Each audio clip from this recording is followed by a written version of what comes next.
Oklahoma Gardening is a production of the Oklahoma Cooperative Extension Service as part of the land grant mission of the Division of Agricultural Sciences and Natural Resources at Oklahoma State University, dedicated to improving the quality of life of the citizens of Oklahoma through research-based information. Underwriting assistance for our program is provided by the Oklahoma Department of Agriculture, Food, and Forestry, helping to keep Oklahoma green and growing. January and February can be some of the harshest months on the Oklahoma landscape. Today on the Best of Oklahoma Gardening, we take a look at the effects last year's wild weather had on our herbaceous perennials, shrubs, and trees.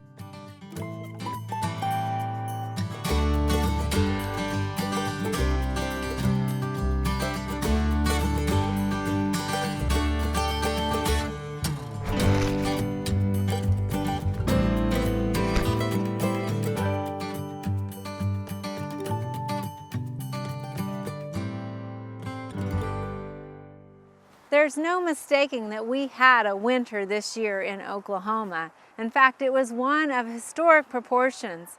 And unfortunately, when the snow finally melted, our landscape was looking a little browner than it was going into that snowstorm. Now we know here in Oklahoma that we range in cold hardiness zones from 6A to 8A for our plants. These are the zones we typically consider when we're buying plants and are trying to consider if it will survive our winters. At the far western edge of the Panhandle, the hardiness zone is 6A, meaning the average annual extreme minimum temperature from 1976 through 2005 is -10 to -5 degrees Fahrenheit.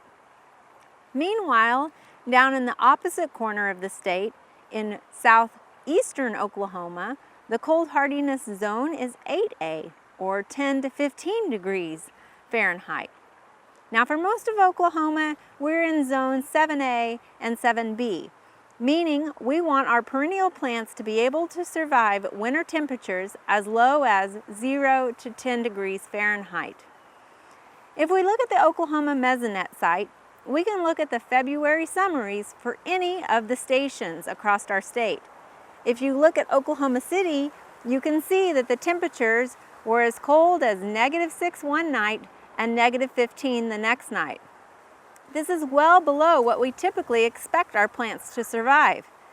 Furthermore, we remained below freezing for about 10 days straight. Kenton, Oklahoma, one of the coldest locations in the Panhandle, had a low of -22. Again, far below the average -10 degrees that is expected for zone 6A. Then, going back to the other warmer corner, Idabel, Oklahoma dipped down to -5, about 15 to 20 degrees below their average cold temperatures. To give you a bit more perspective, these are the average annual lows for hardiness zones 5A and 5B in places like Iowa and Nebraska, but with one other difference. Those locations often have snowfall to help insulate the ground and buffer it from temperature swings. 5 days prior to this epic freeze, we had a high of 65, and about 5 days after, we were back up to 73 degrees. So going back to our question, what does this cold snap mean for our plants? Well, let me ask you another question. How many crepe myrtles do you see growing in Iowa and Nebraska? Unfortunately, the answer is not many. But really, the answer for our question here about our plants' health is we don't know just yet. For many of our plants, we're going to have to just wait and see. Now, obviously, this storm was very impactful and may be detrimental to many of our plants, but it's just a matter of time to wait and see.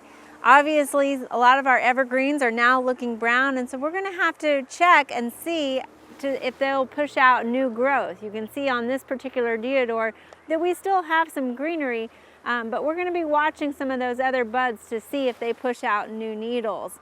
It's sort of like when we watch our deciduous shrubs to see if they're going to push out new growth in spring, we'll also be watching some of our evergreens as well.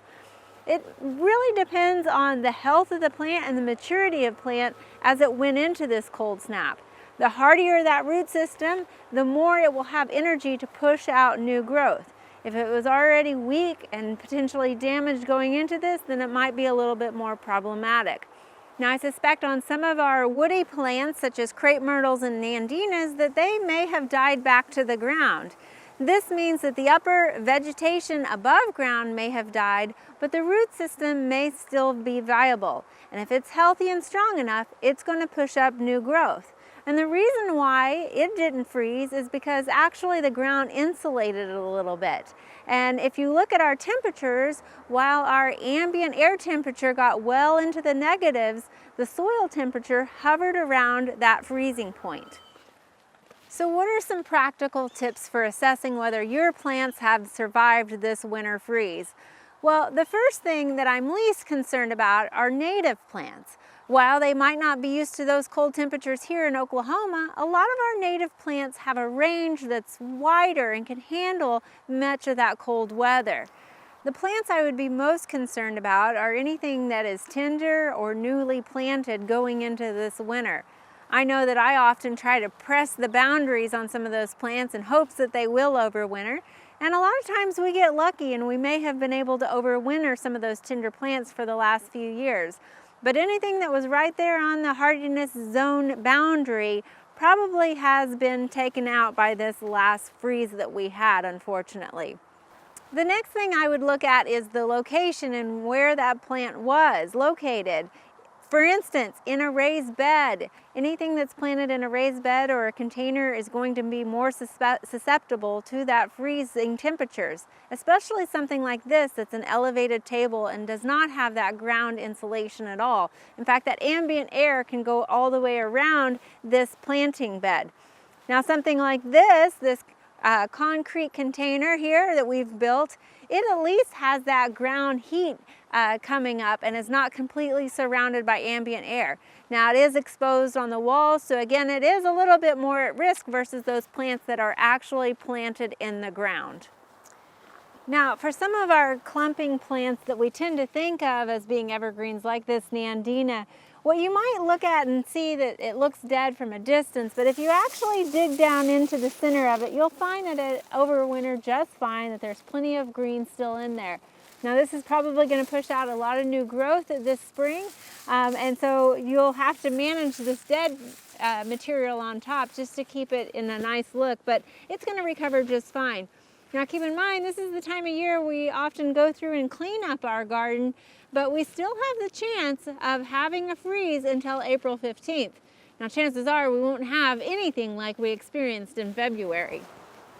Now, for some of our woody shrubs, you can do the scratch test. Now, we've shown you this method before, but I'll go ahead and recap it. Basically, what you're going to do is actually scratch the bark down at the base of the plant, and you just want to scratch it ever so slightly, or kind of nick it. You can do it with a knife or your pruners, and what you'll do is you'll see actually some green cambium. If you see green cambium, then that means that this plant is actually still alive, or this branch is still alive and viable. Now, some of these outer tips may actually be dead, but that's fine. As long as we know that there is some live vegetation still above ground, it will resprout from this. If you don't see anything, if it's actually brown and not green, then that means that that branch is dead. And you can check several of these branches on like your crepe myrtles and hollies and things like that. If all of them seem to be dead because you don't see any green cambium, then likely it has died back to the ground. Now, that doesn't mean that your plant still won't recover. It just means that it's going to have to resprout from those roots. So that means we're going to have to give it some more time to really see when it resprouts and allow those soil temperatures to warm up. So there's still some hope. Now, hollies and crepe myrtles, they regrow pretty quickly. So depending on your time and your patience and also your budget, you might have to evaluate those factors as to whether you want to wait for it to regrow and gain that size back, or you want to go ahead and replant. Now on larger woody plants, such as some of our live oaks and our deodars, it might be harder to do a scratch test at the base of that trunk just because of the hard bark that's there. What you can do is you can sort of do some of the scratch test on some of the younger branches to see if they're still viable, or again, just give it some time and wait to see if it pushes out new leaves. Finally, I know it's been a challenging year. After a catastrophic early ice storm in October and now record-breaking freezes in February, unfortunately there's not one answer to weathering all of these storms. But that's why diversity in the garden is important. And if you do lose a plant, that just means there's opportunity to add something new.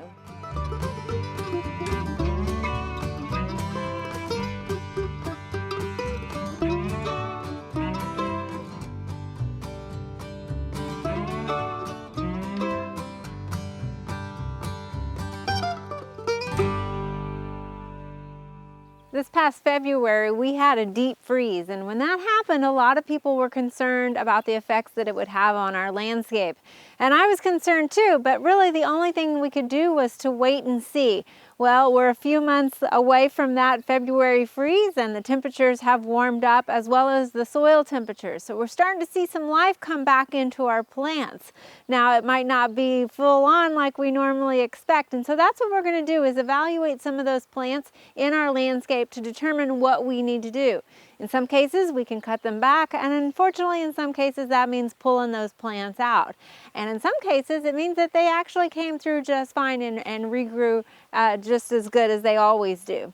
Today, we're looking at Aucuba here in front of me. We've also got some Abelias, Nandinas, and Mahonia, and all of these really are going to be treated in the same manner. They typically are an evergreen plant, and as you can see, a lot of that foliage did get burnt back. Now in this particular one, the Aucuba, if we're looking at it, you can see where there's definitely some dead tissue as it's all black. You can also see where there's still green viable tissue. Unfortunately, on most of this, the green stems, we're not really seeing any regrowth. Where we're seeing the growth come back from is down at the base of this plant. So for this situation, what we're going to go ahead and do is take this plant all the way back, leaving this new growth to regenerate and fill in. And that's what we're going to do on a lot of our plants. But first we'll tackle this one here.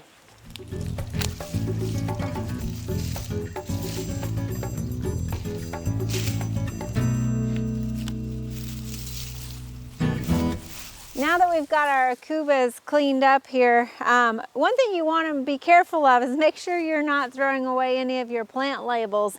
So if you have removed any of your branches and those are still attached, make sure you've got that written down, take a picture of it or something so that you remember what these plants are in your garden before those head to the compost pile. So next here we've got some Abelias. Again, you can see that there's some regrowth coming up here on top, but it's very little amount of regrowth. The majority of it is all dead tissue. There's a lot more regrowth down at the base of the plant where it stayed warmer. So at this point, we're going to take all of these back to the ground. You can see there's about 3 large ones, and that's just going to give it a more regenerative pruning as well, and also help maintain that size of that plant. So we've got a lot of the dead cleaned out of these shrubs here, and we're going to treat our Mahonias and our Carya japonica the same way. You also might find that your crepe myrtles have died back, and if you're already starting to see regrowth coming up from the base, then it's time to go ahead and prune those all the way back to the ground too, and allow that new growth to continue to rejuvenate the plant. You might find that in some locations your crepe myrtles are still regrowing from the top, in which you don't necessarily have to prune them. It depends on, again, the location around the state and also the microclimate. I've seen on different sides of the building where some crepe myrtles have died all the way back to the base, and then on the other side of the building, they're still regrowing from the top. It just depends. So now over here you can see we have an Indian hawthorn, and there's actually part of this plant that's still alive around the base that was naturally covered by the organic matter and the leaf litter that was there over the winter months. But for the bulk of it, you can see that it is kind of dead. And because we are at a botanical garden, we obviously want to put our best foot forward and make it pleasant for everyone to enjoy aesthetically. And so here we're sort of evaluating the plant and have determined that it's just best to go ahead and remove it because it is a slow grower. So we're going to remove this one, Now, if this was in your backyard and you wanted to go ahead and wait and you didn't want to purchase another plant and you wanted to invest time rather than money, there's no reason you couldn't prune this back and try to wait for it to regrow. It's just going to take a little bit of time. Now, some of the other plants that we are seeing around the garden showing effects are live oaks and our Nellie R. Stevens. We're excited to see they are regrowing and they're starting to push out new leaves. So even though they were evergreen, they turned brown, we're seeing new growth come back out on those. So those we don't have to do anything to. Now on herbaceous plants, our cannas are actually coming back. I know, especially in northern Oklahoma, some people might have lost their cannas. Again, depending on how aggressive of a stand those cannas were, and also how much debris was maybe covering and mulching those cannas through that freeze. Another plant that we're seeing that didn't do so well are our azaleas. Here in north central Oklahoma, they didn't seem to come out of it so well, and we saw a lot of loss from them. However, I know over in Tulsa they had a beautiful spring display of azaleas. So again, it depends on where you were in the state as to those freeze temperatures and how long exposure they might have had to those cold temperatures. Another plant that we have struggled with seeing regrowth on is our deodar cedars, unfortunately. They are still not looking good, so it looks like that they might need to be pulled as well. But just keep in mind that if you have plants kind of like our Indian hawthorn that we're going to go ahead and take out, or our deodar cedars, that every time you have to pull a plant, that's just an opportunity to plant something new.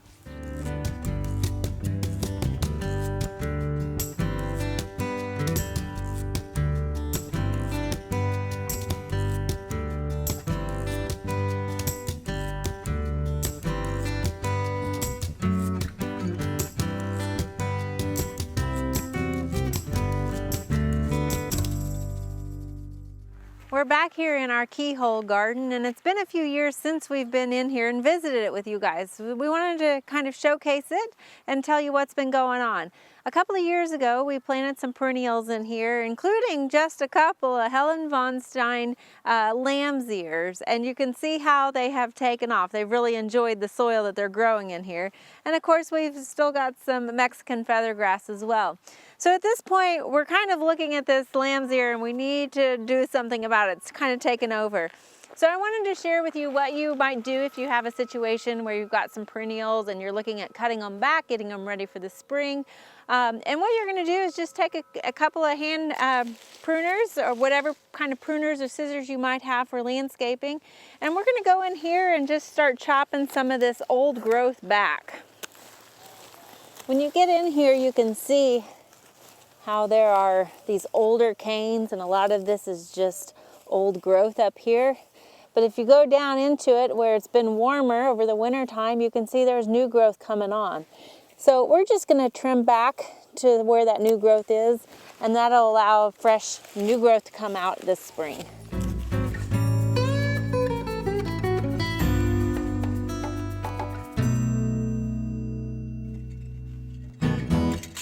After you get a lot of the bigger stuff taken out, what you're going to do is just rake out some of those leaves and clean it up a little bit more.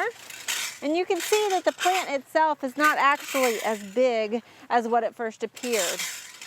So I think originally we planted about 5 lamb's ear, and you can see that this was one plant, but as it grows and the stems fall to the ground, they tend to root themselves. In fact, you can see how there are roots on some of these. And so a lot of this is just babies off of this main plant. Now we're going to go ahead and leave this one, but I think this plant up here in the foreground, we're going to go ahead and remove it. So when we dig it up, there's a lot of plants that can be made from this. And really, you're just going to try to get into the outside of the plant. Lamb's ear is a pretty tough perennial, so you don't have to be too cautious. You're definitely going to be dividing some of this up. Again, there you can see the roots, how those have grown, and that's over the rocks there.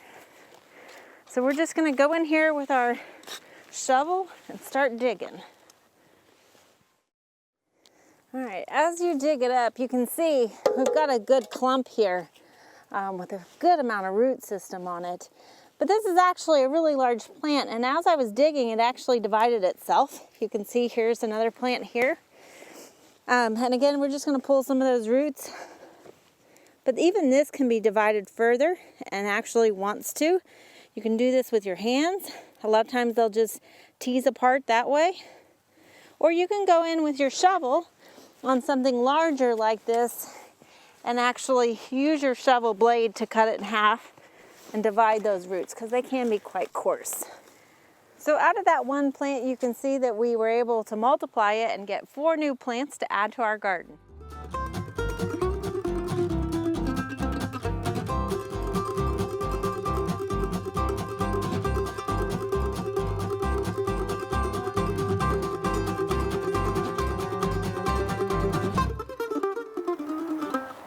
It's been a year since last year's ice storm, and we wanted to talk with Mark Bays, our urban forester, a little bit about the recovery efforts that have been happening since last October. So Mark, yeah, it's been quite a year, right, for trees? It's been crazy to think where we were just a year ago. I mean, I was without electricity for 13 days in a row, and it's just amazing. You know, and as we look back to see how not only the ice storm, but also the cold weather, that's the real pandemic, I think, that's been happening this year. Yeah, so let's kind of recap. So this time last year, year to the date almost, I mean, look at what the trees look like with all of these leaves on it and covered with ice. Totally covered with ice. So let's talk a little bit about the devastation that we saw right after that. Right, so this tree that we're standing right next to here, it's about an 8-inch caliper tree. And we've been trying to figure out just how much we've lost as a result of the ice storm. So when I talk with some of the cities that are in the central Oklahoma City area, based on the amount of tonnage of debris that was hauled away, we lost about 3 million of these trees that we're standing next to. Now, if you think about that, I mean, that's not really the case. That was just the debris that was taken away. Right. But think about the other debris that we still have in our natural areas, in people's yards that they haven't even dealt with yet. So that could be as high as 7, even 10 million trees that we may have lost. Now, and that's just in the Oklahoma City area based off of the numbers that were reported. So, it's only on the numbers that are reported, so it's much higher than that. And then again, that's also based off of just the limbs and stuff equivalent to that 3 size million of of these trees. I Wow, know, that's incredible. And if you think about the benefits that we lost from that, you think about the soil protection, you think about the air quality, there's lots of human health benefits that we get from these trees. You know, if you're just interested to learn more about how trees improve your everyday lives, you can go to this really wonderful website. It's called healthytreeshealthylives.org. Okay, so we definitely know trees are important, and it wasn't just the ice storm that was so detrimental. Then we were followed up in February by this crazy deep freeze that we've never had here in Oklahoma before. Yeah, we lost so much of our thin bark trees during that time, and we're actually still seeing some of that damage. We've seen a lot of oak trees throughout the summer months come out fully leafed and lose all their leaves. We're seeing a lot of problems with different pine trees because they came fully leafed out. And the only common denominator is those that didn't get the ice damage, they've got the freeze damage that we're just now beginning to see. Yeah, so obviously things are affected by their own sort of resistance, you know, how mature they were, if they were already in decline going into all of this sort of maybe took some of them out. Right. Last year when we talked, you said just kind of take care of any of the widow makers, you know, the ones that were hanging. Let's talk about, you know, what we need to be aware of with our trees right now. If we still have trees, I think the leaves are kind of hiding some of that damage, right? Am I correct on this? That's what's going to happen. The leaves came out last spring, everybody went on their way, they all got happy, we forgot about how much damage is still up in the trees. So that's the first thing is, you know, we still saw trees, branches die. So anything that's dead, go ahead and remove that. Remove those hangers, try and cut them back to the next union. You've done a lot of shows on proper pruning and everything like that. If it's too much for you, use a professional with that. The other thing that you'll probably be seeing is, if you were fortunate to keep a lot of your trees there, is you'll begin to see those sprouts, water suckers, and those are those little branches that start shooting up in time, and that tree, what it's trying to do is replace all the branches that were lost. So don't take all those off at one time. There are a number of them that are growing straight up. And those straight up ones, they have a much stronger union to that branch. And so those are the ones that we're trying to protect and save. Eventually they may need to be removed, but right now those are the ones that we're trying to save. And by slowly thinning off some of those water sprouts, you're going to encourage more of that energy into one or a couple to make those stronger. Is that kind of the thought process? So why you're seeing so many of those sprouts coming out right now is the tree has been damaged in other places, and so it realizes it wants to replace its food source, which comes through photosynthesis in the leaves. So that's why it's frantically replacing everything. So if you remove all those water sprouts, you'll take away all that food production. That's why it's important to be a slow process, because you're trying to allow that tree to replace the food that was lost. You just can't continually, take all those suckers off, because you're continuing to take. You're doing the same damage the ice storm did, right? There you go. That's right. Good. Okay. So if anybody needs to have any information at all on what they need to do to help their trees survive from this ice storm, they can always go to our website, forestry.ok.gov. Excellent. Thank you so much, Mark. Thanks.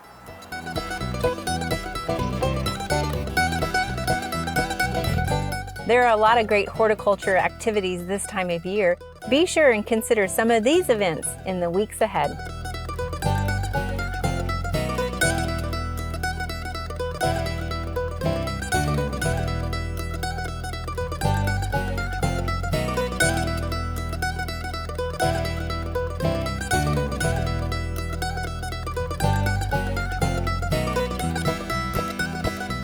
Thinking about starting a garden this season? Next week, we've got all the options for constructing a raised bed.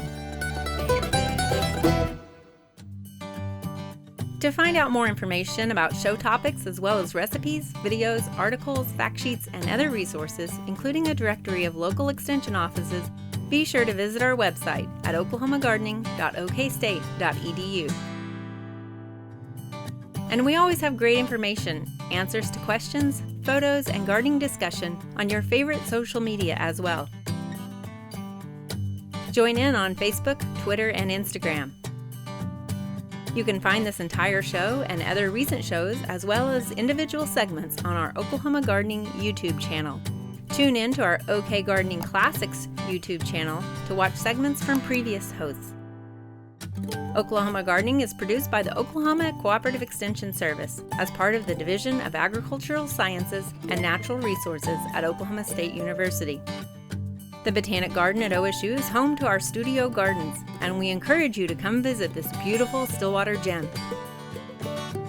We would like to thank our generous underwriter, the Oklahoma Department of Agriculture, Food, and Forestry. Additional support is also provided by Pond Pro Shops, Greenleaf Nursery and the Garden Debut Plants, the Oklahoma Horticultural Society, and Tulsa Garden Club.